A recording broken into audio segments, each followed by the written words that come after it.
What's up, guys? Welcome back to Kind of Funny Screencast. As always, I'm Tim Gettys, joined by the boss baby himself, Sad Boy Barrett. I don't know what else to do. I don't know what else to do when people intro me as the boss baby. Don't do it. Don't call me the boss baby if you don't want the Hey, Kevin, he's right. He's That's right. terrible. We have the big dog, Kevin Coelho. God. I You're won't the be big dog told. part. I won't be dictated what I do by my nickname. No, thank the you. big You dog. always do it. Kev, You always the big do it. dog Coelho. Oh, come Kev, on, the big man. dog Coelho. That's a little like sad puppy growl. I don't like that at all. Not on this day. Not on the holiest of days, Kevin Coelho. This is Kind of Funny Screencast, where we get together to talk about movies, TV, entertainment, all of that stuff live on twitch.tv/kindoffunnygames, or you can watch it later on youtube.com/kindoffunny or roosterteeth.com. If you want to get it as a podcast, guess what? You can search your favorite podcast service for Kind of Funny Screencast. It will be right there for you. If you want to get the show ad-free, patreon.com/kindoffunny is where you want to be. I want to start the episode by saying, everyone, go send some sweet, nasty love to Chastity over on Twitter. I think it's Chastity_V is her name. She is feeling a little sick, so she unfortunately is not going to be here today, but she's been awesome on the show, as you can all attest to, for the last 7 weeks. So go give her that love. She definitely deserves it. But we have this crew to talk about some things. We're doing this episode a little bit differently. Normally, She's also in the chat, so give her love in the chat if give her you're the love watching in the live. chat. Give her the love in the chat. Here's the deal. We can't wait to talk about Mandalorian, the season finale. So we're starting the episode with the Mandalorian season 2 finale conversation. Full spoilers. I'm letting you guys know right now. Full spoilers. If you do not want to be spoiled and you do not want to be spoiled, leave out. now. Get Come out. back, Get the fuck out. Whatever Get out. you want. Never come but back. We're going to do that, and then we're going to do the ad break, some news stories, and we're going to talk about Promising Young Woman, where Joey is going to join us, which, spoiler alert, I'm going to say right now, movie of the year. Best movie of the year. Do you agree, Kev? I don't know, man. Underwater was really good too, but it's definitely up there. We'll have to talk about that later, because now we're getting into it, boys. It fucking happened. Are you kidding me? Are you fucking kidding me? We saw it. It was him. It was him. How is this real? The whole time I was like, they're playing us. Like, Right? all right, somebody came with another X-Wing. All right, they're not showing us what color on this CCTV. Okay, I like maybe that. someone else. I like that kind of That slow build. I'm like, maybe yeah. maybe someone else has green, and then it's like, oh no, it's him. He's here. I mean, like, I'm gonna be real. Like, once the X-wing showed up, like, I knew it was like there was no other way it was I feel anybody like, else. But like, that's the thing. I knew too, but I was like, they're fucking with me. Like, they want me to sit here. They no. like make you think immediately it's Luke, and then they do just a little bit to be like, maybe it's someone else, but then they fully go into it, which I did kind of like that build up. The reveal itself, I have some thoughts about, but we can talk about that later. You don't What like are the your thoughts? CG? You You can don't talk like the about CG? it right now. Give me your thoughts, Barrett. The CG sucks. The What? CG was really bad. Are it you was worse kidding than me? Rogue One. What do you mean? No, wait. But it wasn't. cares? No, it wasn't real bad. That, like, it's crazy. It's just Dude, it was him. bad in Rogue One. It was worse in this, No, dude. Like, was it was not. bad. It was We need definitely to bad. move on as a people from caring so much about that. These are characters that, like, the droids look like shit too. We understand what they are. We understand what they're going for. Would I have preferred it have been Sebastian Stan? Of course I would have. Mhm. But And like, I get we can't let that take away from what is happening right now. No, which is and excellent storytelling for the first time in Star Wars in a very goddamn long time. I want to preface this with, like, I did really like this episode overall. I have some gripes with it. Like, I just tweeted out this morning, like, my 4 favorite TV shows of 2020, and It's a good Mandalorian list, is on good there. list.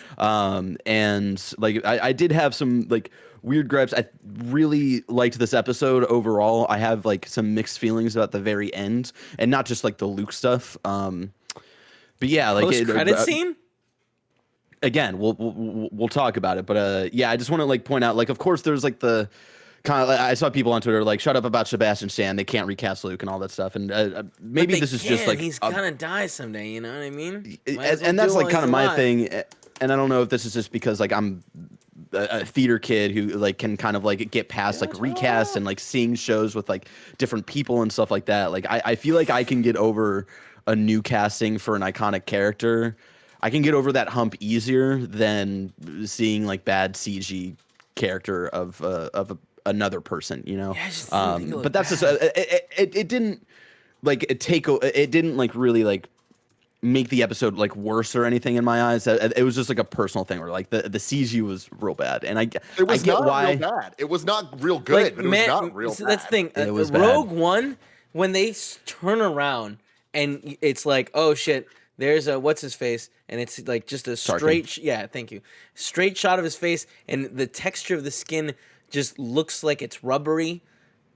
Like we didn't get that here. It was a I mean, it wasn't further rubbery, away but shot. there was like a different effect here where it just like I thought it looked shockingly good. You're right. The skin itself didn't have like the granular detail that we expect, but it's like it also looks like a slightly older Hamill with better skin. They fixed the skin. I thought that was a little interesting. Dude, here's the we're thing, just man. not going to agree on that. Yeah, but it's just that's like fine. we need to like this. It's the same shit that like it pissed me off so much that Nick would just do the nitpicking constantly throughout last season. It was just like, oh, the budget, and like I wish this, I wish that. It's like we need to understand what this is, and it's just like what we got is a CG Luke. It's fucking Luke though. And I think that unlike some of the questionable things from Rogue One, what Luke was doing here, like what he was saying and like his place in the story totally validates all of it. It's just like I would rather this than us not see his face at all. Like yeah, it was like his placement in the story definitely fits more than some of the characters in Rogue One for sure. Absolutely. So it's like I don't know. I absolutely about that. lost my fucking shit, and I can't believe they committed to it. This season committed the entire time. Yeah, good for them. I've been saying this the last couple of weeks where it's like I can't believe that anytime they set something up, they deliver it this season within episodes. Like it's I know. Tight. it's crazy. Like that, like even with the smaller stuff like Bo-Katan and Sasha Banks coming back, like I think that was one of my predictions is that like they would be part of the crew for this like season finale, and I'm glad that they actually followed up with that. I was like kind of worried that they wouldn't do it and they would like save those characters for the Ahsoka show or something like that. Totally agree. But yeah, like even like smaller things like that, I really enjoyed that we got more of. And I loved the fucking conversation between Boba and Bo-Katan where like because of like Bo-Katan's role in the Clone Wars show and in Rebels a little bit, like she knows the voice of the clones, so she immediately she's like, "You're not a fucking Mandalorian." And of course, we've gotten his story where he's like, he's the clone of a foundling, so like I feel like it should kind of count. But I love that don't whole you mean like donor, and it's like, oh, they're gonna I know fight! that was such like a fucking like got you bitch moment, and I loved it. And I like this 2020 has been crazy. On my prediction list, I don't think I would have ever put Boba Fett wrestles with Sasha Banks, and it's dope as fuck. I know, Like, that was so cool. Dude, like honestly, here's my thing about this episode specifically is it feels like such a great payoff that was absolutely earned from the last 2 seasons that we've had of this show, of all these characters building up, coming together to this moment. And I think that plot-wise, beat for beat, the pacing of this episode felt rewarding every step of the way. I love how they set up these dark troopers that we've seen in the last couple episodes. They set them up as a threat, and we have Mandalorian face off against one of them and take him down, but it's like he only took one down. So when the rest of them come, there's that point of like, fuck, how are they going to deal with this? And obviously the way they choose to deal with it is the most epic thing of all time. But what I really, really, really appreciate about this episode is about like not even midway through, Gideon's got like they have him. They could have killed him, and I was like, "Where are they going with this episode?" Yeah, like, and that's where I like can't believe that we. But like let me finish. Let me Sorry. finish for one sec. Like, I can't believe that they committed to as much story in this one episode as they did, because we could have just got a teaser of Luke. We could have just got all this stuff. No, they committed to it, and what I love is this episode ends in an almost weird, like good but still equally dire and sad version of the Empire Strikes Back ending of like the good guys won here. Like they got Grogu to a Jedi, but now Grogu's gone. And what's gonna happen? I love that we have no fucking clue where we're at going into season 3. It's so dope. Well, So talking about season 3, Wait, like before we do that, real quick, I just want to say like how cool is it that we got. Not only did what's his face go down, bad dude. Gideon. Yeah, thank you. Kev, you got to get better about this, man. Not only did Gideon go down, like we got a fight scene, and it was the fight scene of the spear versus the Which I've been saying they've been building up to it. Like if they hadn't done it, it would have been disappointing. And it was a rad fight scene too. Yeah, it was cool. I really enjoyed it. Again, like the action in this episode was really good. And shout out to Peyton Reed for directing this episode. What was the episode he directed? Another one this season. The Frog Lady. Not a great one. Not a great one. The one with the spiders. Yeah. Oh, I liked that episode. It was definitely like the most filler feeling episode, though, right? That one in last week's. Fuck, I forgot. Oh, we're talking about season 3 and like where we're going with season 3. I think this is the end of Mando's story for now. I think so. I mean, that's the craziest thing, right? Yeah, it's like there's a lot of debate because they're like not really saying like much, especially with like Disney Investor Day just happening. Like they didn't really like mention any of this, but in the post credits scene or mid credits scene, whatever you want to call it, we get a teaser of Boba Fett and I'm equally as bad at this. Ming-Na Wen's character. I keep forgetting her name. Fennec. Them taking out Bib Fortuna in Jabba's palace, which like is it just like a thing now? Like whoever like takes the throne gets a little chunky. Like is that a thing? Oh, that's a thing in history. Look it up. Oh, okay. All he's doing is sitting and eating, man, living the good life. Yeah. What a fucking scene, by the way. Like that is the most fan servicey thing ever. That like I don't think a fan could have even come up with that. You know what I mean? Like, and then Boba Fett comes in and he shoots Bib Fortuna, but Bib Fortuna's fat because he's been there, and then he dies, and then he sits on the thing. It's like cool. I was very again with a couple of the other things that I felt mixed about of like him saying like why does he want this throne, like what's happening here. I'm interested to find out next year, and there's been debate of like if this is its own thing or if it is Mando season 3. I believe it is because I think they're kind of doing the Avatar route where like Avatar each season was like a book, every episode was like a chapter, and I think they're doing something similar here where like the first 2 seasons was like the book of Din, and then season 3, maybe season 4, will be book 2, the book of Boba Fett, and like I guarantee season 3, episode 1 will be chapter 1 again. So what's interesting is I'm with you. Like I think that I'm 50-50 actually between that or Boba Fett, the book of Boba Fett being a limited series thing, because we know that Kathleen Kennedy said Mando season 3 is coming Christmas.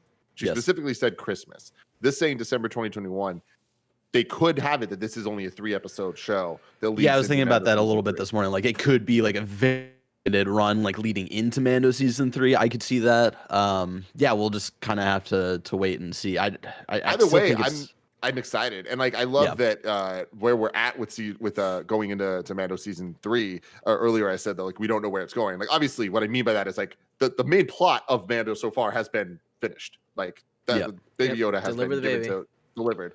So it's like now we are in a different era. But like I also love that they had that moment with Bo-Katan and Mando of him having the saber and Gideon being like, "Y'all motherfuckers need to fight."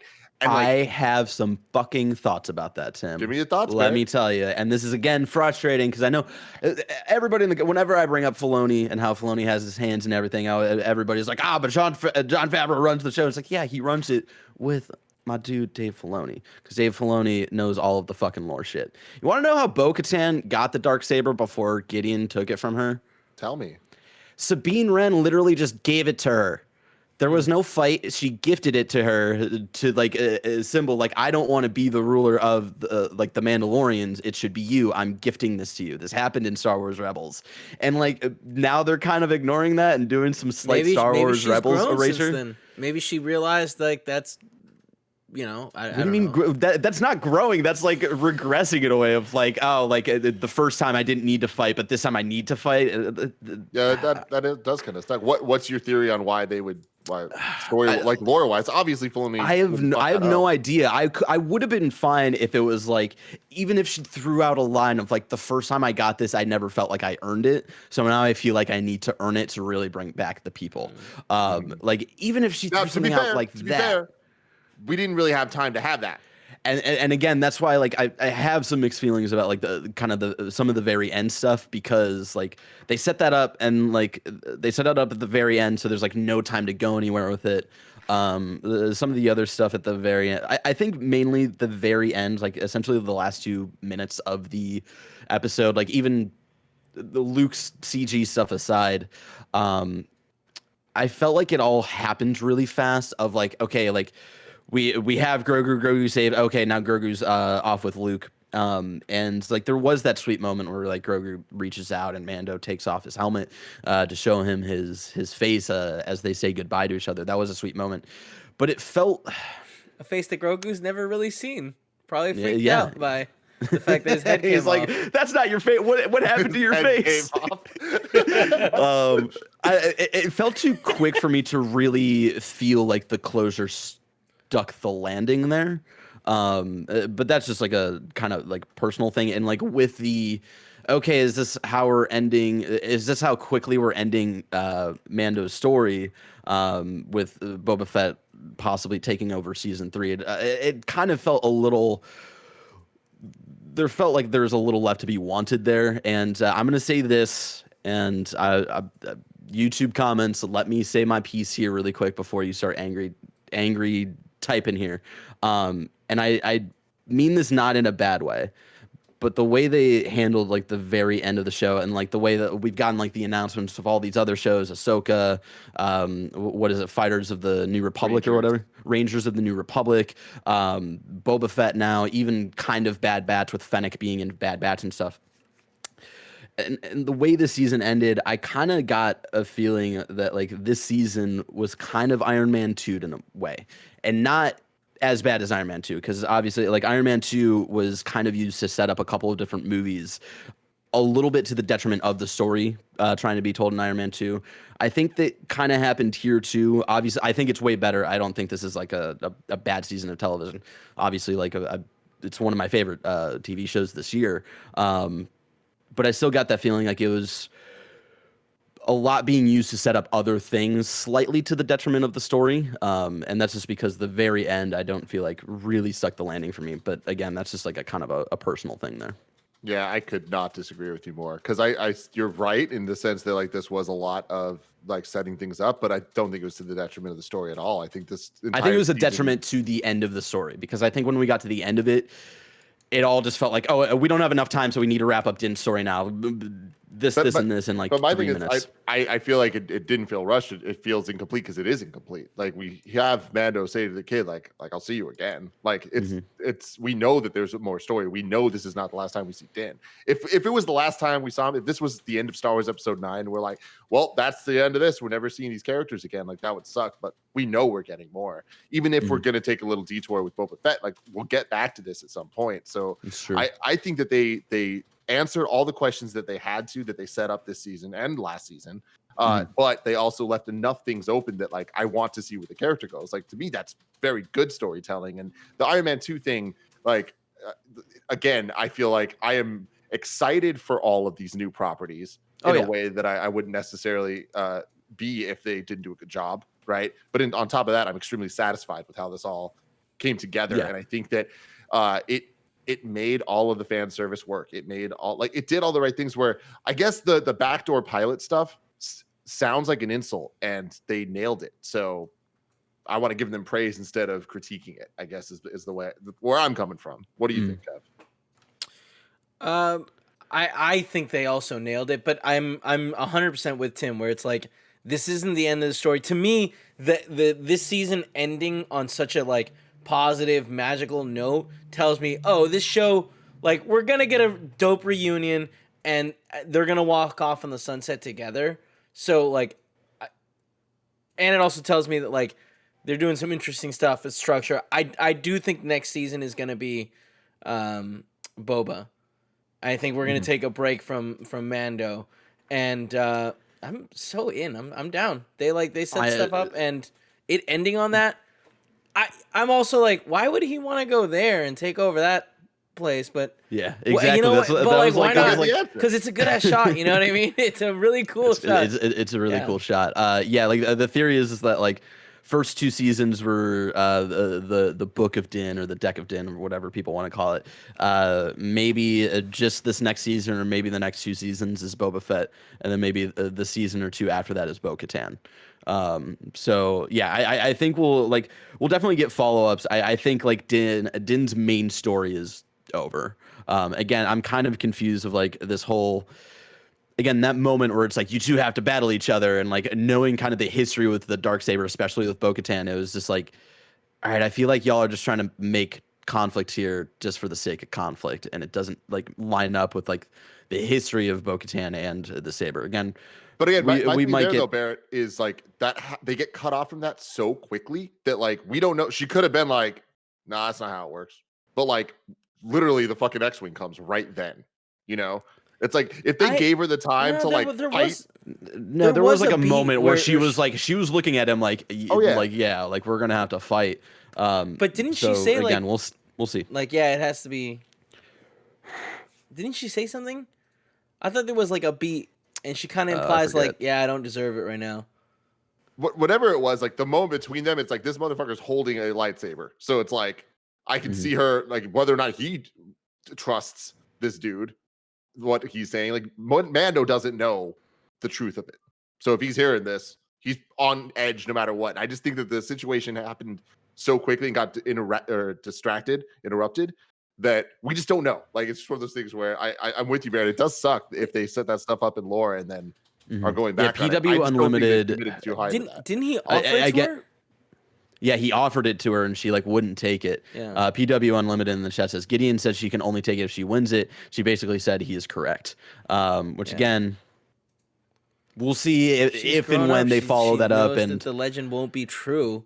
Grown up. You know what I mean? Again, People won't respect the legend. She was already an adult in the Star Wars Rebels. Like again, we'll see if there's any interesting follow up to justify her change in thought. Again, I would have been fine with just like a throwaway line that was just like the first time I got this, I didn't feel like I truly earned it or something like that.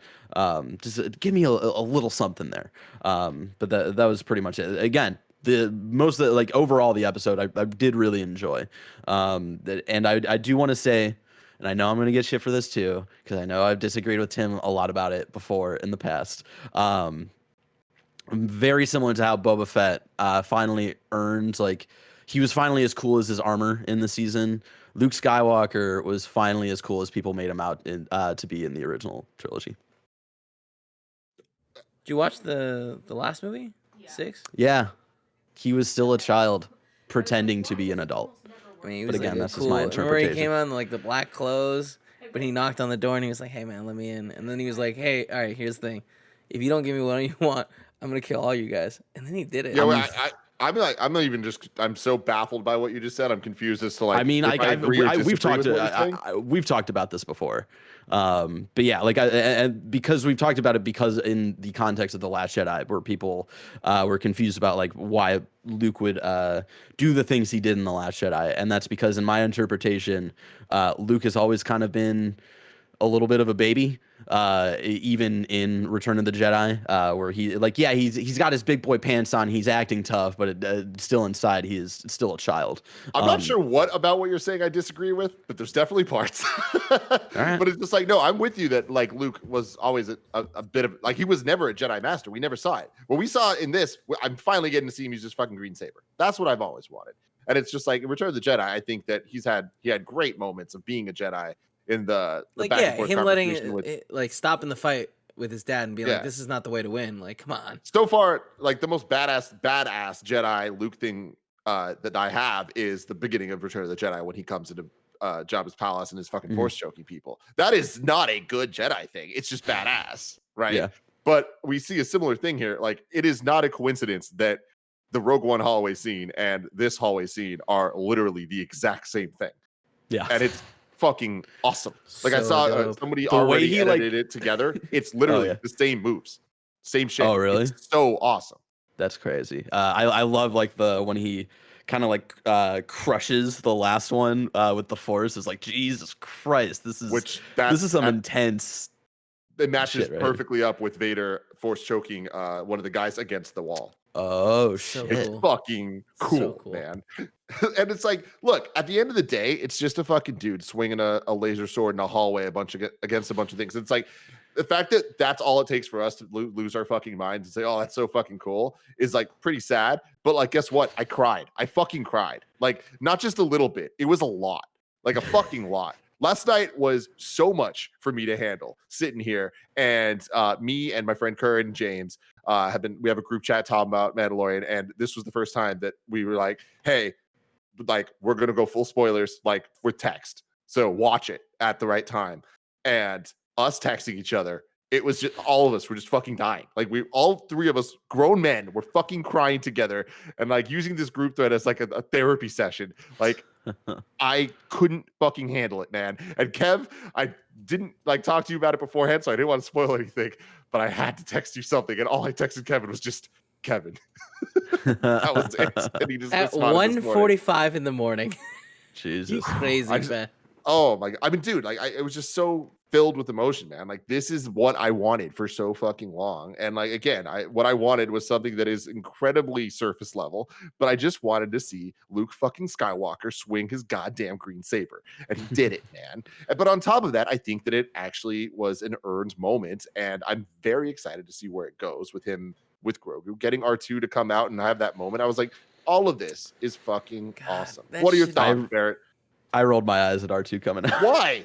Oh my god! When you hear his little engine going, and then he starts beeping and bopping, And like the and kind then of he the music, rolls like out, it and was it's just like, oh, that was the most cheeseball fucking moment in the episode, and I did roll my eyes a little bit because like all it was to be like, oh, R2 and Grogu together, there'll be a toy set in a couple of weeks, fucking buy it. But it was so much more. It was cute, but it was just like, it was all right. It wasn't that. It was confirmation that Luke and R2 were chilling in space for 20 years, having adventures. It's so exciting. He wasn't just asleep like he was in those two movies. Yeah, see, to me, this is another one of those moments where it's like, you're right. It was set up for it to have a cute moment between Grogu and R2. Yeah. But I'm not mad at that because it was set up. Like, we've spent a whole fucking 2 seasons having Grogu just throw up and throw his hands up like he's on a roller coaster and fucking go play with electronics and stuff. That's what this show is. And then the show delivered it with fucking R2 goddamn D2. It was a cute, but it was one of those like, all right, we got Luke. All right, like I don't know if I personally needed R2. Here's a question. Here's the thing: if C-3PO showed up, I would have been like, "What the fuck?" R2 and Luke are legitimately tied together. Like, with the X-wing. No, right? I get. He was in the X-wing, but again, I didn't really see the need.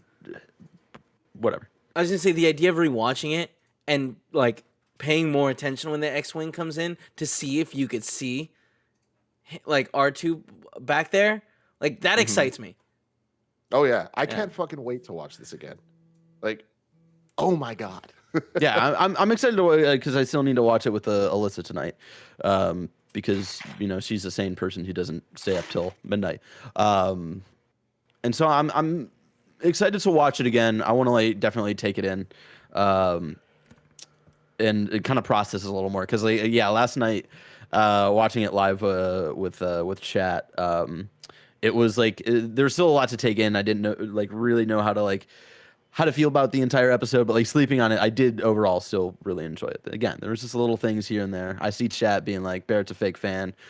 Everyone can love differently, Yeah. And I love hard. I'm just so happy that I'm giving some Star Wars that I can love as hard as I want to. Like this is fucking it, man. This is what I wanted from this shit. And I need more. I want more now, and I hope Sebastian Stan does come at some point. Like Barrett was saying earlier, they totally can. Yeah, like they did even with the I wanted to say like even though like again, personal take, CG I didn't think was great. But I get right before they revealed it, I was like, in my gut, I was like, it's not going to be Sebastian Stan. Like, for the Star Wars nerds out there, you can't like recast Luke. They're going to either be. But you can. That's the thing. I don't agree with you at all. They can and they have. I think they should. They did it with Han Solo. They straight up did it. And I'm going to be honest. Undeniably, Harrison Ford's Han Solo is more iconic than Mark Hamill's Luke. as a character if you're talking about recasting.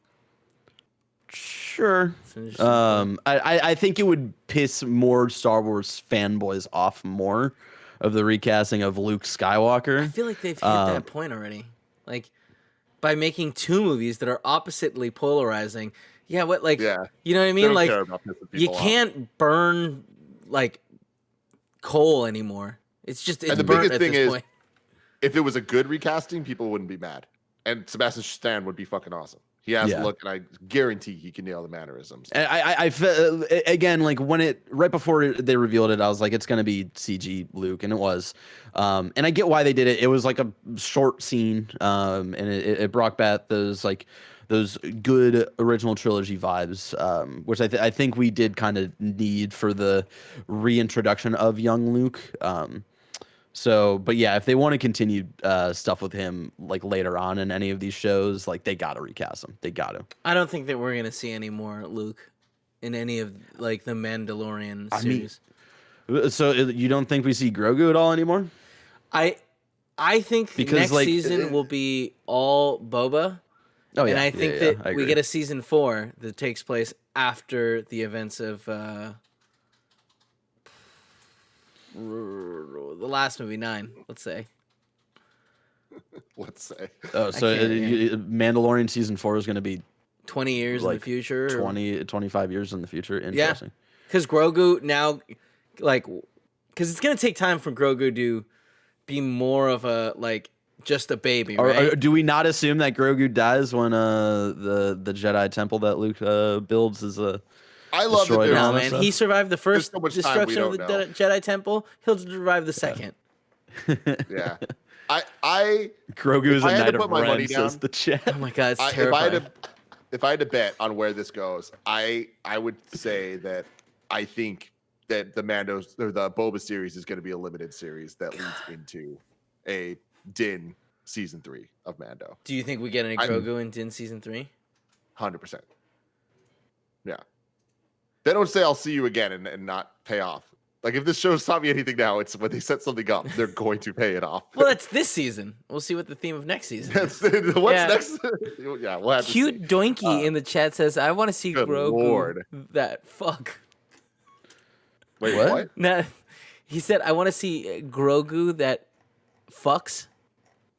And I just thought You want to what? He want to see an older Grogu Gotcha. that fucks. But yeah, the quote unquote problem with Grogu right now is he's 50 and he's still this baby. So even adding 30 years isn't really gonna. Yeah, but eventually, like, because it has to translate to people. You know what I mean? Where like maybe their adolescent stage is smaller, or it's true. Yeah. The final scene of before the credits hit, where it's Luke with R2 holding Grogu. I was like, what is this? I can't believe this is actually happening. Oh, man, it's insane. You know what else is insane? Our sponsor.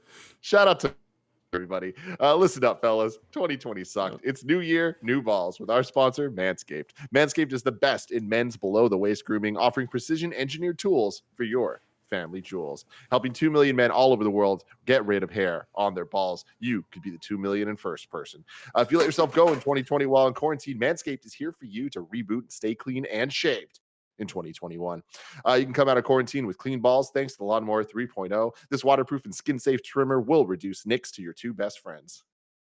God, they wrote this. I didn't write this, Barrett. I want you to know that. Like, I love it.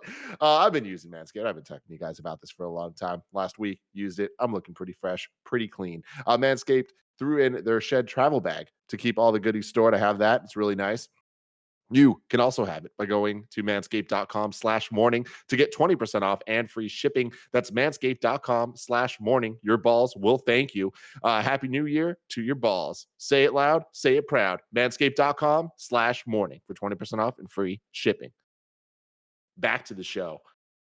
Before we move on, any closing thoughts on Mandalorian?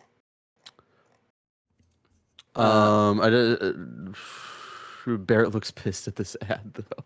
No, sorry, I was reading chat. Someone brought up in chat, and this was something that I had thought of this morning as well, is I think how this is all going to come together. I think how we get like a follow up on Din's story and stuff like that. Like what my prediction is that like the next season or two will be Boba. I think the final book will be Bo-Katan, and then we'll get Ahsoka. Then we'll get why can't I think of the fight? I keep saying fighters of the New Republic, but I know that's wrong. Rangers. Rangers of the. Yeah. I got one, Tim. I got one. You did, yeah.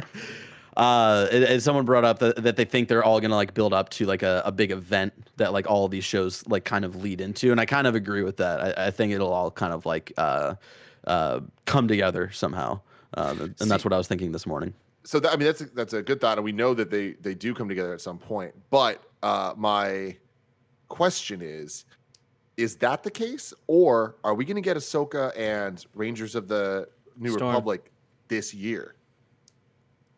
Are we going to get those soon? Because like, are they really going to go an entire year without any Star Wars content on Disney Plus when we're going to get 4 or 5 MCU shows? Like, it just seems weird for them to announce all this stuff and to not have it kind of concurrently going, especially with Mando. Do we know that later than we've had before, right? Because it's usually October that it starts. Yeah.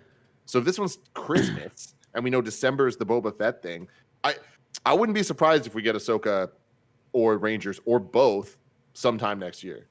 So people are saying we're gonna get Bad Batch before Mando, I think, and then it's still undetermined if like Boba is a separate entity from Mando. So we'll see. Have we had any reports of an Ahsoka show starting to film or anything? Like, I don't think we get those next year. No, yeah. I mean, well, that's the thing is like the starting to film stuff.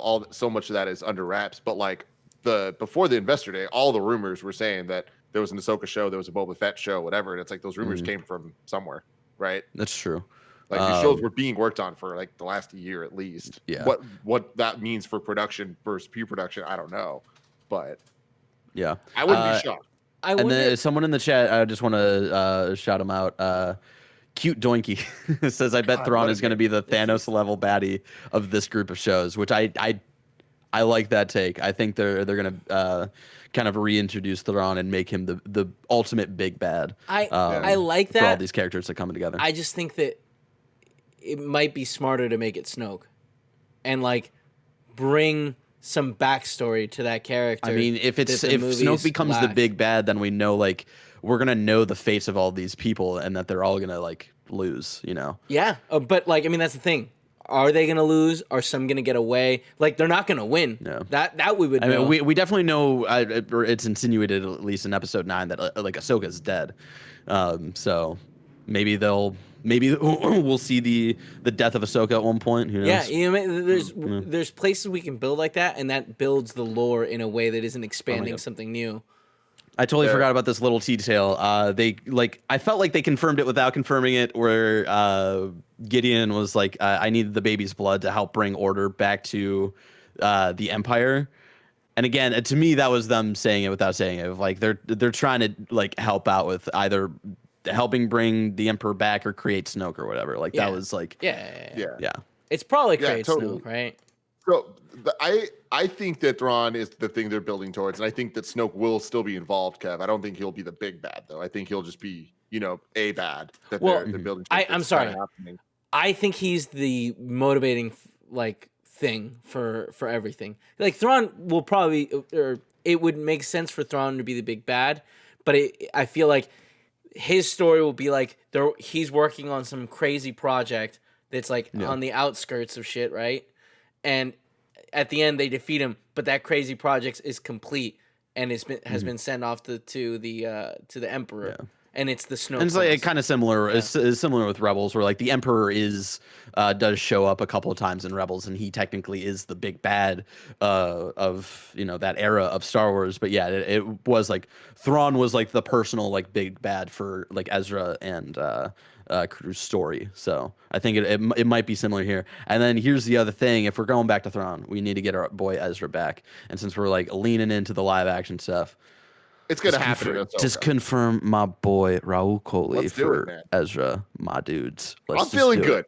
I'm feeling good about it. And I think we're going to get Ezra. I think we're going to get him in Ahsoka show. Because we also need Sabine. We need my girl Sabine. It's gonna happen. I mean, Yeah. like, we're getting all of these spin-off shows. It's like if they're going this hard already, it's like we're gonna get all of this shit. And what excites me is this is the era of Star Wars I'm most interested in, which is post Jedi, before Force Awakens. And I love that we have gotten so little of that in new canon that they can kind of go crazy. Like, we obviously know where it ends, and that's very unfortunate for everyone involved. But there is a 30-year gap of playing with the characters that we know and love and seeing them do dope shit or bad shit, whatever. We'll have to wait and see.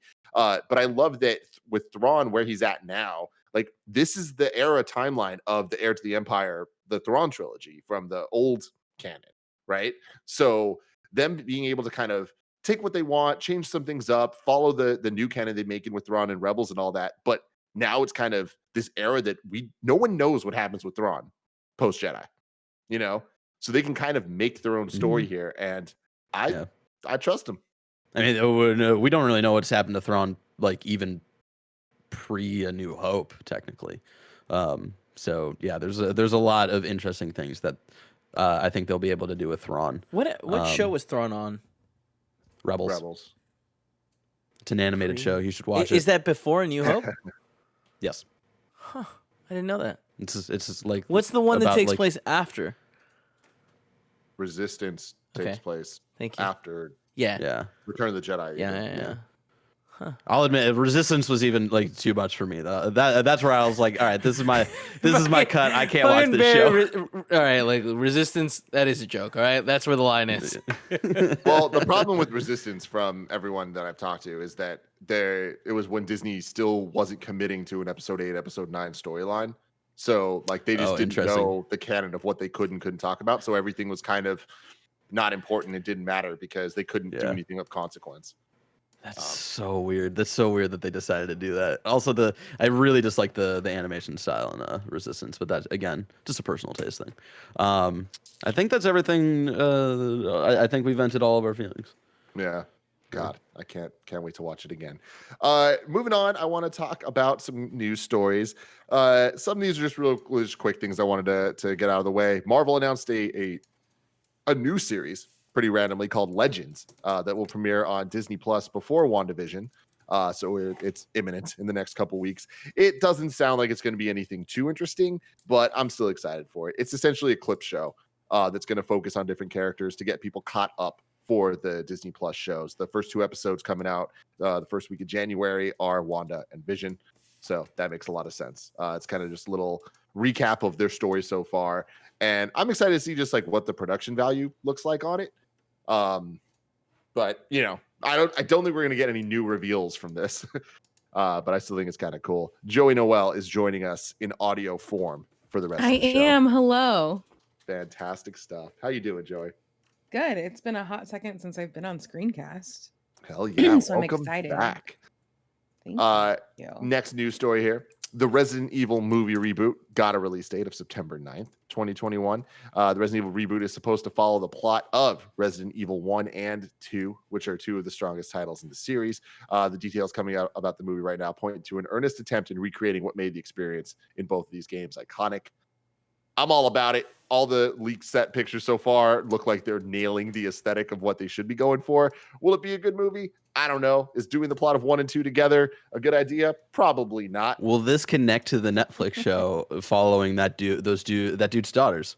Wesker? No, it won't. Aw. Thank God. No, Barrett. No. Oh no, that show sounds so cool, Tim. It sounds so good.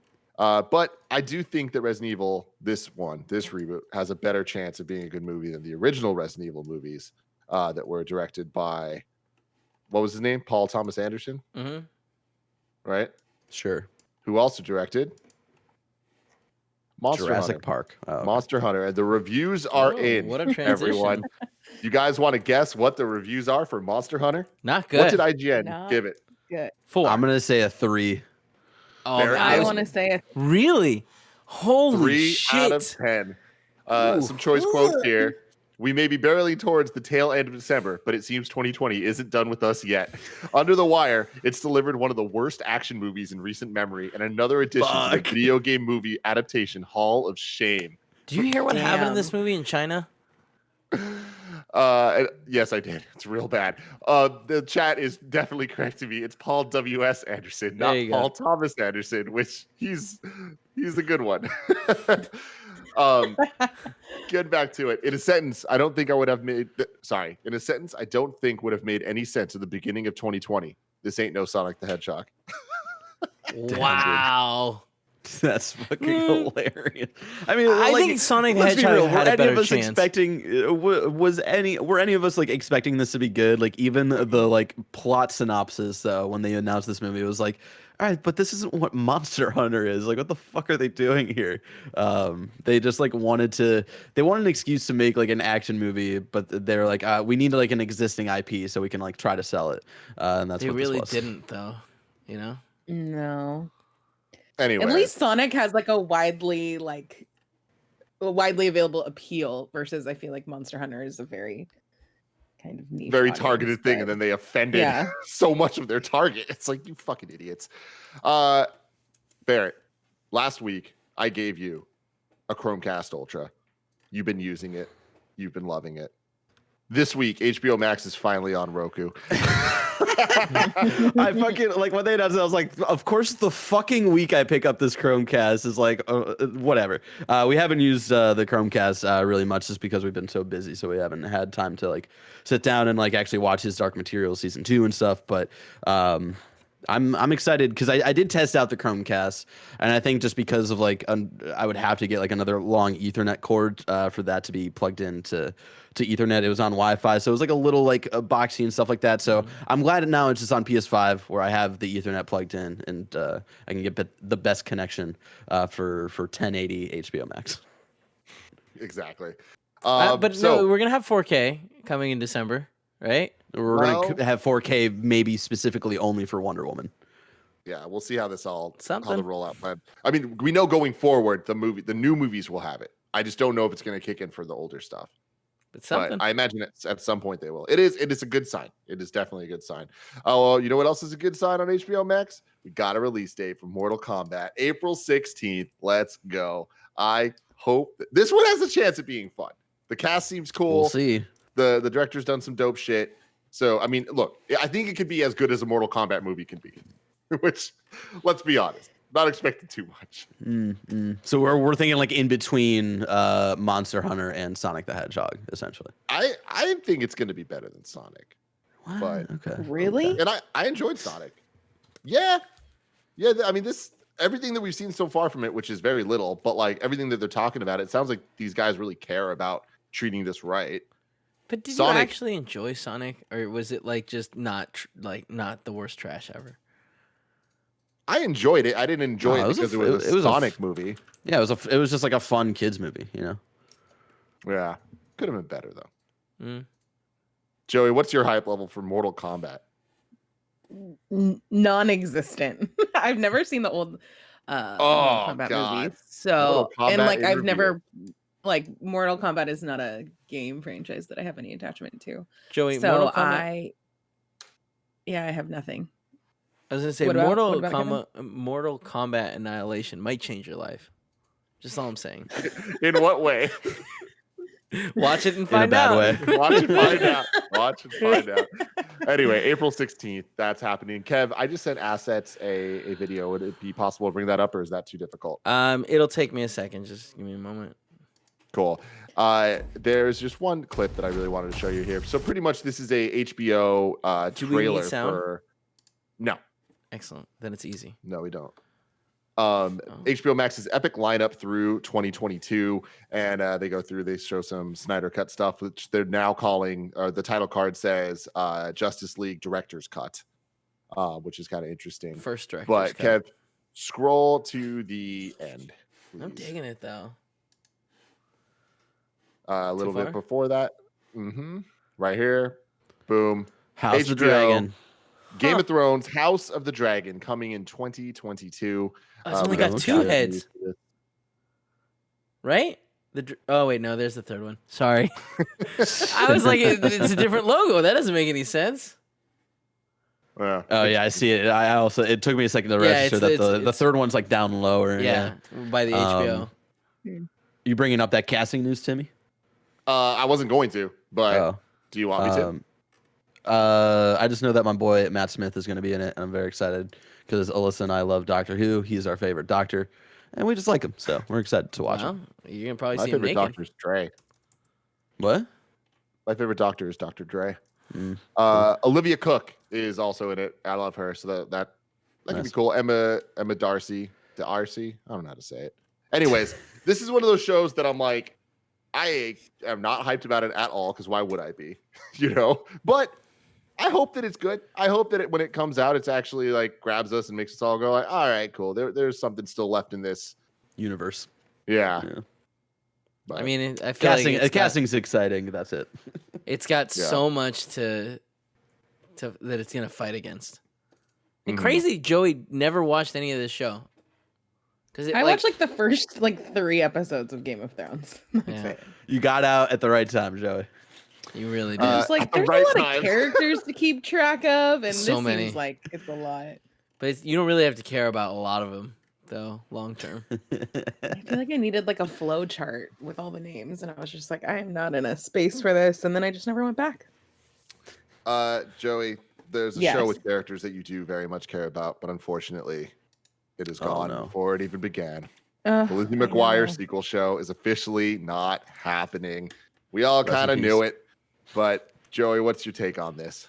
I'm so sad. I was hoping that all of the Star stuff that they talked about on the investor call, as a place where they're going to house more adult Disney-ish content, which I guess only really applies to places outside of the United States. But I hope that was going to be a place where maybe the Lizzie McGuire series could exist, because if you're going to do an adult Lizzie McGuire series, she has to be able to live her life. We don't want a watered down actual Disney series about adult Lizzie McGuire. But it's such a bummer because they had gotten everybody on board and then it all fell through. And I feel like this is just the final announcement to things that we already assumed were happening. I'm sad because it seems like Hilary Duff is really shutting the door on ever doing this again. So yeah, it sucks, man. It really does suck. What did Hilary Duff, next Karate Kid, right, Kev? That's what I thought for most of my life. Nano in the chat is asking, didn't the new Lizzie McGuire finish filming? There were pictures from the set. No, they stopped in the middle of filming. I think they only had a pilot, maybe not even. Do you think we'll ever get that? That's what I remember. No, I don't. No. Yeah, I feel like they stopped in the middle of production of a season or whatever. Brandon H says Hilary Duff wanted a hard R. Disney Plus wouldn't give it to her. That's so funny. And then the last news story of the day is there's a bunch of things going on here, but I want to read you word for word what this says. Jackass 4 is filming. So first off, Jackass 4 is the thing. I forgot about that. I didn't know it was. But here's the statement. Merely 2 days into filming Jackass 4, 2 of the leads of the Daredevil stunt franchise have already been hospitalized with their injuries. Filming has stalled after the leads were injured in a stunt that reportedly involved a moving treadmill and a tuba. Fuck yeah. Wait, now do we think the treadmill was just on, or was the treadmill on a car? You know what I mean? Because was it moving? That treadmill was on. Treadmill. So watching the Jackass crew try and run on a treadmill while playing a tuba is something I absolutely want to see. Yeah, absolutely. Dude, I'm stoked there's more Jackass. That's one of my secret. I didn't know that Joey was such a big Jackass stan. It's one of my lifetime secret delights. It is a secret delight. I love Jackass for sure. Do we need more Jackass in 2020? I don't know. Is it a good idea for people to be purposefully injuring themselves to be hospitalized at a time when hospitals need space? Absolutely not. But you know what? Hey, here we are. Jackass Ryan Dunn. What a time to be alive. Exactly. All right. Johnny Knoxville is 49 years old. God. Damn. Jesus. That's insane. How old is Steve-O? 65.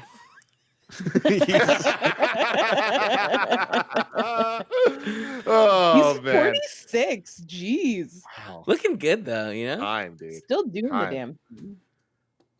All right, let's end the show with the reason Joey is here. A couple weeks ago, Kevin, Joey, and I were lucky enough to be able to watch Promising Young Woman a movie that we were very excited about when it was first revealed a year ago, but it feels like 5 years ago. We watched the trailer live on the show, Kind of Funny Screencast, and we're really stoked about it. But we actually got to watch the movie now. Joey, let's start with you. What did you think? I fucking loved it. I think by far is my movie of the year. I'm trying to think if there's anything else that I liked more. Underwater? But I don't. Oh, was that No. last year? Well, no, that was this year. But how weird is it that this is a year where Underwater is probably going to make my top 10? I mean, never would have. I feel like that movie did not get enough credit for how like awesome it was. Yeah, but I also don't think was it belongs in a scary. top 10 conversation. Well, it's fun. Sure. No, it is so good. The visual aesthetic of the movie is some Joey ass shit, just like very bright, poppy, like 80s neon kind of vibes. The performances are 10 out of 10. Carey Mulligan kills it. Bo Burnham kills it. Literally, it's such like a fun smorgasbord of like random pop-in characters that it's fun to be like, oh my gosh, it's that guy from that and that guy from that. And everybody kills it. I think the story is really, really interesting and compelling. This is a movie where I feel like I don't even want to say that much, because the less you know about it, I think the more you're going to enjoy it. Yeah, I totally agree with you. It is my movie of the year as well. And I feel like you don't watch the trailer. Even like if you do, you're going to be hooked and you're going to want to watch it, but don't just watch the movie. It is totally worth it. It is such a, like, it almost hurts me to say fun, because like describing this movie as fun is fucked up. But it still, it does have that, like, I feel like it does a really good job of handling really serious content, but making it kind of feel fresh and not trite in subject matter that I do think has been done poorly, especially in the last couple of years. But I think this really kind of nails the message they were going for while making it feel like art. And so, like, that all sounds weird, but when you watch it, I think you'll understand what I'm trying to get at. But the writing is insanely clever. The cinematography in it is awesome, and the plot is bonkers as fuck. So could not recommend it more highly. Kev, what about you? I loved it. Like, you walk out of the movie being sad, devastated, and also like, man, that there was so much that happened, and they, like, you're totally right. It's such a complicated movie to explain how you feel about it, just because like it's a subject that is ugly, and they face it head on and try to be as real with the consequences of like everything in the movie. And I think they do such a good job. And yeah, like the cast is so good. Like it's a roller coaster that, like, I don't want to go into more details with people, but like Bo Burnham is so good in it. Everyone is so good in it. Yeah. Yeah, I recommend it for everyone. I think what I like about it the most is that it commits to making you feel uncomfortable about things. And I don't feel like a lot of movies have, or I guess we've seen more lately, but it's not something that I'm necessarily used to. And I appreciate that they are looking at the problem in the movie. They address it holistically, and like in the sense that like people are flawed, systems are flawed, and they kind of try and tackle each segment of it. Man, it's really hard to talk about this with. I want to do like a full spoiler cast of this like in January, because there's so many cool conversations to talk about, but I want you all to see it first. It comes out on Christmas. If you shouldn't go to the theater based on what's happening, I know. What's it out on? You should get it like 17 days after Christmas, I think, is the window for. I think it's a Focus. Yeah, it's not gonna be out for a while for like watching at home. Yeah, we got like reached out by a PR company that like made a very complicated, like there's an app where we were able to see it, but it was like, we had issues there too. It was a process. Yeah. Oh man, that's unfortunate. Yeah. But it's great, and you guys should all see it if you can see it. When available definitely, for you. Yeah, wait till it comes out on home services and stuff, but keep an eye out for it. Promising Young Woman. It's a special one. Barrett, you should also definitely give it a soundtrack shot. is a banger, and it's on Spotify now. Yeah, for sure. Cool. Anyways, guys, this has been the last screencast of the year. We've been doing Mandalorian for so many weeks. I can't believe it's over. we're not. Next Thursday is gonna feel so sad. You know? I know. It's like nothing to do. Our Next lives feel Thursday? empty now. You mean like it's always like Thursday at You mean midnight. You Christmas guys are Eve? crazy. I would wake up and watch in the morning. And yeah, Christmas is gonna be awesome. Joey's right. Yeah, Joey. Wait, Thank we have Wonder Woman next you. week. Actually, that's Oh yeah, and Soul. And Soul. yeah. There we go, Oh. man. What a time to be Okay, alive. so do. there's some things to Okay, like okay. look forward to. Yeah. Anyways, I love you guys. Thank you for everything. Till next time. May the force be with you. Yes.